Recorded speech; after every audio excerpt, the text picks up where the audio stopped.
मार्गदर्शन करणारे महात्मा बसवेश्वर, हिंदवी स्वराज्याच्या संकल्पिका जिजाऊ साहेब, संकल्प शहाजीराजे, हिंदवी स्वराज्याचे संस्थापक छत्रपती शिवाजी महाराज व स्वराज्य रक्षक धर्मवीर छत्रपती संभाजी महाराज. जगा जगा असे जगा की तुमचे नाव राणीसारखे झाले पाहिजे असे सांगणाऱ्या अहिल्यादेवी होळकर. शिक्षणाचे जनक क्रांतीसूर्य महात्मा फुले, मुलींना शिकवून ज्यांनी क्रांतीची ज्योत पेटविली अशा क्रांतीज्योती सावित्रीबाई फुले. भारतीय राज्यघटनेचे शिल्पकार डॉक्टर बाबासाहेब आंबेडकर. छत्रपती शिवाजी महाराजांचे पोवाडे ज्यांनी डफ हातात घेऊन साऱ्या जगभर गायले असे साहित्यरत्न लोकशाहीर अण्णाभाऊ साठे या सर्व महामानवांना मी विनम्र अभिवादन करते. मी आरोही खंडारे पाटील वर्ग 6वीची विद्यार्थिनी आहे. आज 15 ऑगस्ट म्हणजेच आपल्या भारत देशाचा स्वातंत्र्य दिवस. आपला हा स्वातंत्र्य दिवस संपूर्ण भारत देशामध्ये साजरा होतो आणि आज या ठिकाणी कुसुम इंग्लिश अकॅडमी मध्ये सुद्धा स्वातंत्र्य दिवस साजरा होत आहे. निमित्त विचार मंचावरील उपस्थित सर्व मान्यवर, IPS Natkar sir, Jawahar sir व Indian army Sainath More sir व तसेच गोपाला फाउंडेशनचे संस्थापक अध्यक्ष सन्माननीय श्री संतोष खराटे सर, विठ्ठलरावजी मोरे सर व या ठिकाणी उपस्थित असणाऱ्या सर्व माझ्या विद्यार्थी मित्रांना आणि मैत्रिणींना माझा मानाचा मुजरा, मानाचा मुजरा, मानाचा मुजरा. आज 15 ऑगस्ट म्हणजेच आपल्या भारत देशाचा स्वातंत्र्य दिवस. याच दिवशी आपल्या भारत देशाला इंग्रजांपासून स्वातंत्र्य मिळालं होतं. या महत्त्वाच्या दिवशी मला सन्माननीय श्री गोविंदजी मोरे सर यांनी मला या ठिकाणी बोलावलं व माझी विचार मांडण्याची संधी दिली, त्याबद्दल मी त्यांचे खूप खूप आभार मानते. आपल्या या भारत देशाला स्वातंत्र्य मिळावं म्हणून अनेक महान क्रांतिकारकांनी आपल्या प्राणाचं बलिदान दिलं. त्यामध्ये भगतसिंग, सुखदेव, राजगुरू, चंद्रशेखर आझाद, मंगल पांडे यांसारखे अनेक महान क्रांतिकारक होते. या सर्व महान क्रांतिकारकांना मीच करून या स्वातंत्र्य दिनी नमन करते. आपला तिरंगा राष्ट्रध्वज हा लाल किल्ल्यावर 15 ऑगस्ट 1947 रोजी सर्वप्रथम पंडित जवाहरलाल नेहरू यांनी फडकविला. आपल्या भारत देशाच्या तिरंग्या राष्ट्रध्वजाला आधी स्वराज्यध्वज असे सुद्धा म्हणत असत, परंतु 22 जुलै 1947 रोजी आपला तिरंगा राष्ट्रध्वज हा अस्तित्वात आला.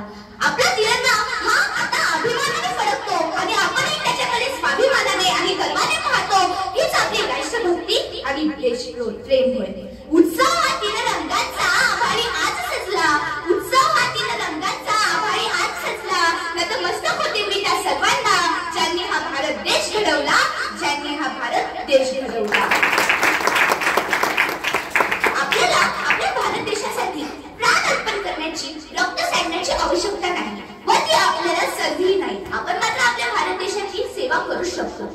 खरंच ते क्रांतिकारक खूपच महान होते. त्यांना कुठेतरी वाटत होतं की आपला भारत देश स्वतंत्र व्हावा आणि आपल्याला जर आपल्या भारत देशाची सेवा करायची असेल ना तर आपल्याला आपल्या भारत देशाच्या प्रगतीमध्ये सक्रिय सहभागी व्हावे लागेल. आणि एक गोष्ट लक्षात ठेवावी लागेल की माझं कर्तव्य काय आहे, माझं काम काय आहे, माझी जिम्मेदारी काय आहे आणि समजून घ्यावी लागेल की हा भारत देश माझा आहे, या भारत देशामधील प्रत्येक नागरिक माझा आहे, या भारत देशामधील प्रत्येक जाती धर्माचे लोक माझे आहेत. तेव्हाच माझा भारत देश हा प्रगती पथावर चाललेला आहे. प्रेम करायचं आहे तर ध्येयावर करा. प्रेम या शब्दाचा अर्थ कसा आहे? संत ज्ञानेश्वर महाराजांनी 12व्या शतकात ज्ञानेश्वरी या ग्रंथात प्रेम या शब्दाचा अर्थ सांगितलेला आहे. प्रेम म्हणजे सर्वस्वाची भक्ती होय आणि सर्वस्वाची भक्ती म्हणजेच प्रेम होय. प्रेम करायचं आहे तर भारत मातेवर करा. प्रेम करायचं आहे तर ध्येयावर करा. प्रेम करायचं आहे तर आई वडिलांवर करा. अहो जिद्द ठेवा, ध्येय ठेवा की मी 10वीला 90%च्या वर पर्सेंटेज घेणारच, मी अभ्यास करणारच, मी शाळेत ट्युशन मध्ये दिलेला अभ्यास पूर्ण करणारच. माझ्या आयुष्यात अभ्यास माझ्यासाठी खूप महत्त्वाचा आहे. तुम्ही फक्त जिद्द ठेवा, तुमचं ध्येय हे निश्चितच आहे. पहिला क्रांतिकारक भगतसिंग याच्याकडे कधीही पहा, त्यांच्या हातात नेहमी पुस्तकच असायचं. ते सुद्धा वाचन करायचे. त्यांनी ब्रिटिश, युरोपियन, अमेरिकन, रशियन यांची जवळपास 250 तरी पुस्तके वाचली असतील. ते सुद्धा अभ्यास करायचे, ते सुद्धा वाचन करायचे. म्हणूनच भगतसिंग यांचे असे विचार होते की पिस्तूल से क्रांति नहीं आती, पिस्तूल से क्रांति नहीं आती, तो क्रांति की तलवार विचारों के साथ बदल जाती है. 15 ऑगस्ट 1947 रोजी आपल्या भारत देशाला स्वातंत्र्य मिळालं. परंतु 26 जानेवारी 1950 साली आपल्या भारत देशाला त्याच्या सार्वभौमत्वाची आपल्याला हे स्वातंत्र्य सहजासहजी मिळालं का? नाही नाही, तर आपल्या या भारत देशासाठी अनेक महान क्रांतिकारकांनी आपल्या प्राणाचं बलिदान दिलं, रक्त सांडलं, तुरुंग व्यास भोगला, म्हणून आपल्याला हे स्वातंत्र्य मिळालं. अहो, ते महान क्रांतिकारक होते, त्यांना कुठेतरी वाटत होतं की आपल्या भारत देशाला स्वातंत्र्य मिळायला हवं, आपला भारत देश स्वातंत्र्य व्हायला हवा. म्हणून भगतसिंग, सुखदेव, राजगुरू हे हसत फासावरती गेले. अहो, समोर मृत्यू उभा होता. आपण बघा, एखादं झुरळ जरी आपल्या समोरून पळालं तर आपण किती घाबरतो बरं. त्यांच्या समोर तर साक्षात मृत्यू उभा होता. त्याची काय अवस्था असेल, पण तरी ते बघत होते की हे इंग्रज आपल्या या भारत मातेला कसे छेडतायत, आपल्या भारत मातेवर कसे जुलूम करतायत, या रेटेला आपल्याला न्याय द्यायलाच हवा. हे इंग्रज आपल्या रेटेवर अन्याय करतायत. म्हणून भगतसिंग, सुखदेव, राजगुरू हे हसत फासावर गेले आणि जाता जाता असे सांगून गेले की सांस थमती गई, लफ्ज जमते गए, सांस थमती गई, लफ्ज जमते गए, फिर भी बढ़ते कदम को ना रुकने दिया, फिर भी बढ़ते कदम को ना रुकने दिया. कट गए सर हमारे पर कुछ गम नहीं, कट गए सर हमारे पर कुछ गम नहीं, सर हिमालय का हमने ना झुकने दिया, सर हिमालय का हमने ना झुकने दिया.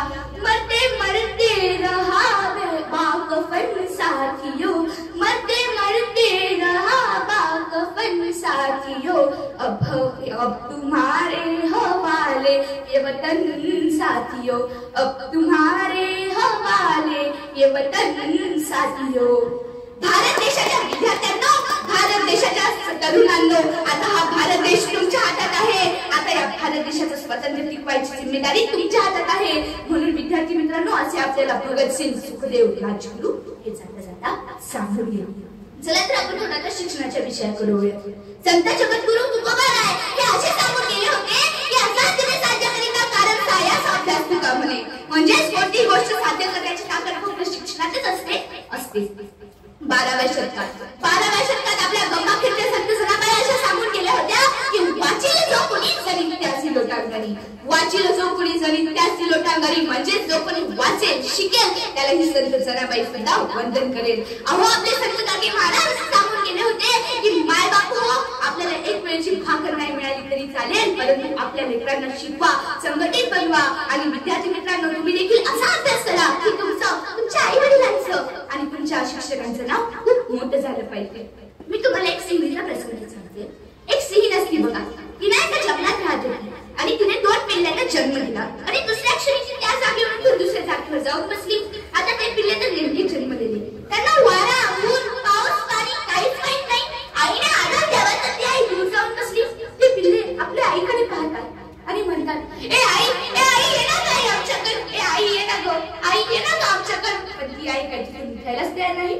त्यामधून एक पिल्लू उठून आपली कोणी जोश लावून ताकद लावून एक पाय समोर ठेवला तर मागचा पाय घसरला, एक पाय समोर ठेवला तर मागचा पाय घसरला. एवढी तडफड करत आपल्या आईजवळ पोहोचतो. तसंच दुसरं पिल्लू देखील एक पाय समोर ठेवला तर मागचा पाय घसरला, एक पाय समोर ठेवला तर मागचा पाय घसरला. एवढी तडफड करत आपल्या आईजवळ पोहोचतो. जेव्हा ते दोन्ही पिल्ले आपल्या आईजवळ पोहोचतात ना, तेव्हा ती सिंही आपल्या पिल्लांना म्हणते, अरे बछड्यांनो, तुम्ही सिंहाचे बछडे आहात. सिंहाचे बछडे जगतात सिंहासारखेच आणि सिंहाचे बछडे मरतात देखील सिंहासारखेच. डॉक्टर बाबासाहेब आंबेडकर असे सांगून गेले होते की शिक्षण हे वाघिणीचे दूध आहे, जो कोणी पेईल तो गुळगुळल्याशिवाय राहणार नाही. विचार करा बरं, डॉक्टर बाबासाहेब आंबेडकर शिक्षण हे वाघिणीचे दूध आहे असंच का म्हटले असतील बरं? वाघिणीचेच दूध आहे का म्हटले असतील? कारण की वाघीण खूप डेंजर असते. आपण तिचं दूध काढू शकत नाही. अहो, दूध काय तिच्या जवळ सुद्धा जाऊ शकत नाही. गाईचं आणि म्हशीचंच काय म्हटले?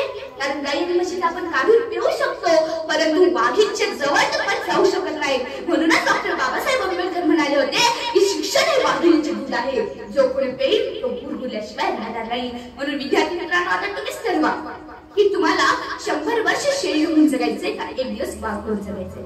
तुम्ही कोंबडी तर पाहिलीच असेल आणि कोंबडीचं अंड पण पाहिलं असेल. कोंबडीचं अंड असताना बघा 2 प्रकारे फुटतं. जर एकदा फुटलं तर त्याच्यामध्ये ऑमलेट तयार होते आणि जर दुसऱ्यांदा फुटलं तर ते एका नवीन पिल्लाला जन्म देतं. म्हणजेच त्यामधून एक पिल्लू जन्माला येतं, ते एका पिल्लाला जन्म देतं. तसंच विद्यार्थी मित्रांनो, आपलं आयुष्य देखील कोंबडीच्या अंड्याचं